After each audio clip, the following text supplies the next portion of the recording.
اگر کوئی فوجی اپنے بالا تر سے یہ پوچھے کہ آپ جو مجھے حکم دے رہے ہیں کیوں دے رہے ہیں، کیا مصلحت ہے اس میں، آپ مجھے پہلے قائل کریں پھر مانوں گا، تو وہ فوج کہلائے گی۔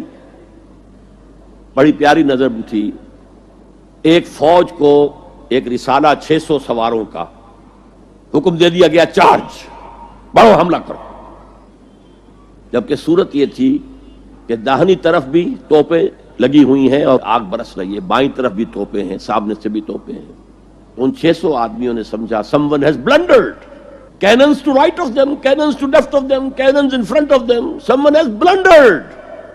لیکن there's not to reason why, there's but to do and die. So into the valley of death rode the 600. 600 کے 600 موت کی وادی میں اتر گئے۔ یہ ڈسپلن درکار ہے اس جماعت کا، ورنہ وہ کام نہیں ہو سکتا۔ اسی کے لیے اصطلاح ہے ہمارے دین کی، سمع و طاعت، listen and obey۔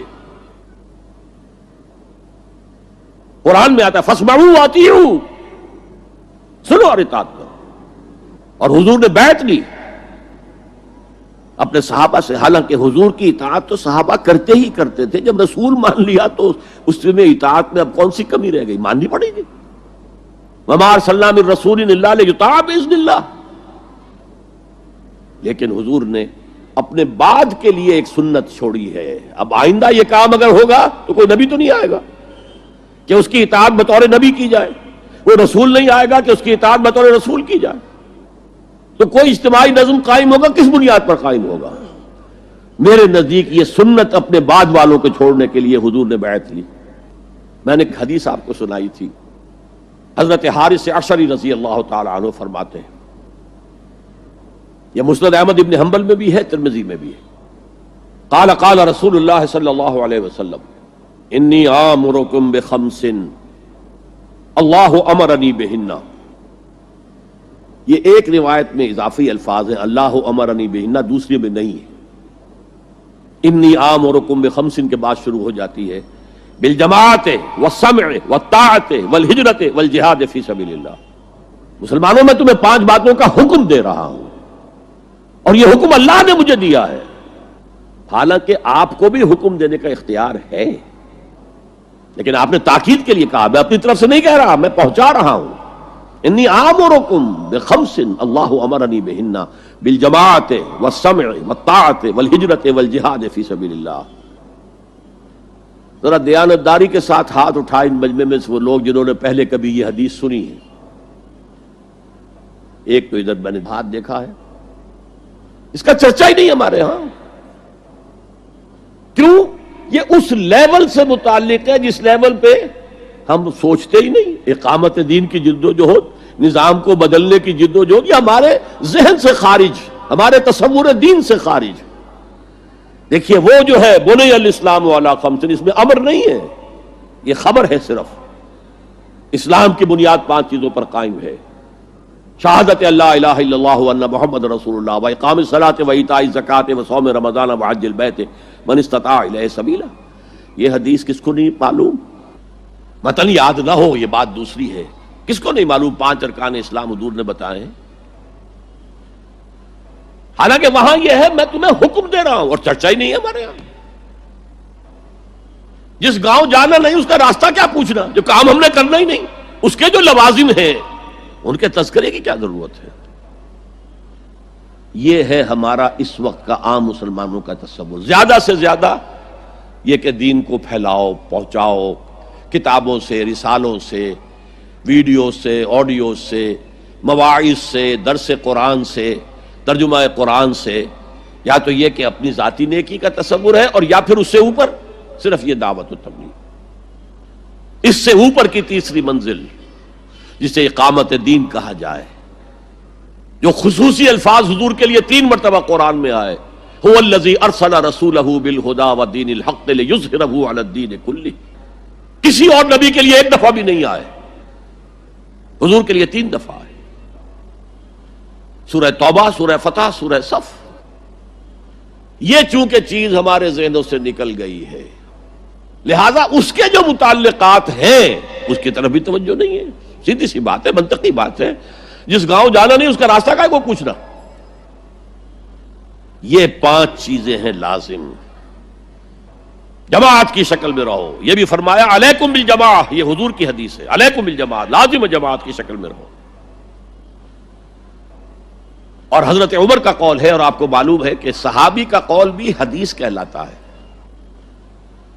حضرت عمر فرماتے لا اسلام الا بالجماع ولا جماع الا بالامارہ ولا امارہ الا بالاطاعہ. کوئی اسلام بغیر جماعت کے نہیں، کوئی جماعت بغیر عمارت کے نہیں، اور کوئی عمارت بے فائدہ ہے اگر اس کی اطاعت نہ ہو.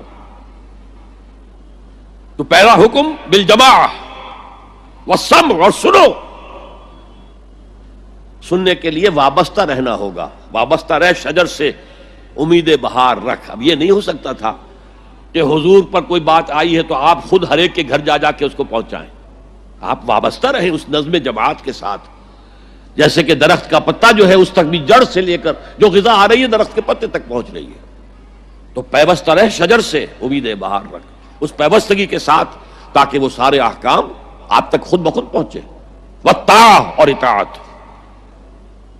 تین چیزیں ہو گئی، بالجماعت والسمع والطاعت والہجرت والجہاد فی سبیل اللہ. اور میں اس کی حقیقت پہلے بھی بیان کر چکا ہوں. ہجرت، اس کی بنیاد کیا ہے؟ حضور سے پوچھا گیا ای الہجرت افضل یا رسول اللہ، اے اللہ کے رسول سب سے اعلیٰ اور سب سے افضل ہجرت کون سی ہے؟ فرمایا ان تہجر ما کرہ ربک، ہر اس چیز کو چھوڑ دو جو تمہارے رب کو پسند نہیں ہے.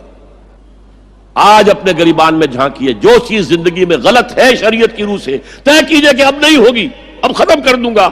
ہجرت شروع ہو گئی آپ کی. ان تہجر ما کرہ ربک، ہر اس چیز کو ترک کر دو، چھوڑ دو جو تمہارے رب کو پسند نہیں ہے. اور آخری ہجرت تو آئے گی وہ اقامت دین کے آخری مرحلے میں، جب اقدام ہوگا، جب نظام کو چیلنج کیا جائے گا. پھر جو ہجرت ہوگی وہ فرض ہجرت ہوتی ہے. مدینے کی ہجرت فرض تھی، ہجرت حبشہ فرض نہیں تھی.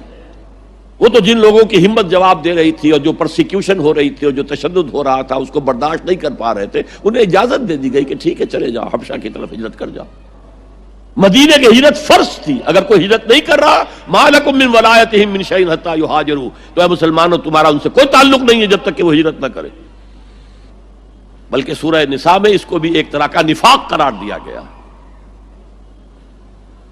تو وہ ہجرت بڑی ہجرت ہے، گھر بار چھوڑ کر. اور مکے والے جو گئے تھے چھوڑ کر، وہ قریش کے بھیڑیوں کے رحم و کرم پر چھوڑ کر گئے تھے اپنے گھر والوں کو، اور ان کا سارا گھر کا سامان لوٹا گیا تھا. اور اس سارے سامان سے وہ کیپٹل فراہم کیا گیا تھا جس کو لے کر ابو سفیان کا قافلہ گیا تھا شام کی طرف، جس کا حضور نے پیچھا کیا تھا لیکن وہ نکل گیا تھا. جب وہ واپس آ رہا تھا تب حضور نے پھر اس کو کنفرنٹ کرنے کے لیے مدینے سے باہر نکل کر پروگرام بنایا، لیکن وہ اللہ کو کچھ اور منظور تھا. ادھر سے لشکر آ گیا اور جنگ ہو گئی، جنگ بدر ہو گئی. تو ہجرت کیا ہے؟ شروع سے ہجرت کیا ہے؟ ان تہجر ما کرہ ربک. اور سب سے اوپر کیا ہے؟ گھر بار، اپنے آباء و اجداد کی وطن، جہاں آپ کے آباء و اجداد دفن ہے، چھوڑو، جاؤ.